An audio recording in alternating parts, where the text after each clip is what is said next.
I've said in other interviews and elsewhere that about how hard it was for me as a poet to write about my grief, to express what I was feeling in a poetic form. And so it took a really, really long time. It took more than 10 years before I began to try to write about Julie's death in a serious way. And one of the first poems I wrote, I shared with Eric, and it ended up resonating with him to such a degree that we started talking about a multi-movement work and whether I had the strength to do it.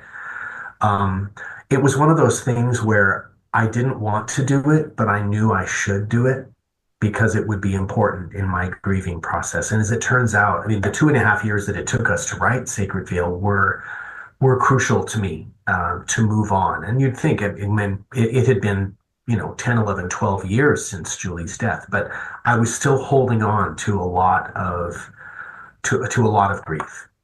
And I wanted to move forward, um, not move on. You don't ever move on. You just move forward. The grief stays with you. But I hadn't begun that process of growing bigger around my grief. And I think writing Sacred Veil and kind of revisiting those moments, both of love and tenderness and sweetness, but also the moments of pain and confusion and disappointment and fear, it was really crucially important for me. And I would encourage anyone who is going through powerful emotions. It doesn't have to be grief. It can be joy. It can be sorrow. It can be betrayal. It can be confusion or fear, to create something, to dive into some sort of work, whatever that looks like to that person. Pour out the intense emotions that you're experiencing into a thing, and imbue that thing with the intention and with the power of those emotions. And it will be very cathartic, at least if it's anything similar to my experience.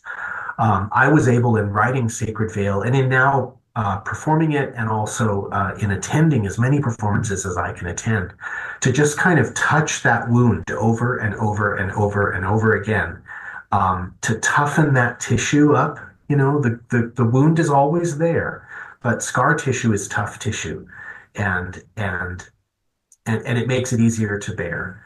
Uh, and so I'm really proud of the work that Eric and I did on Sacred Veil, and immensely proud of the work that it's still doing. It's touching people in powerful ways, singers and audience members alike. Julie really wanted to help people with cancer had she survived, and in a way, this work does that for her on her behalf after she's gone, and in her name. And so I'm really gratified that Orpheus has chosen to program this work, and that you're sharing it with your audiences, and the Sacred Veil continues to do its ministry all over the world.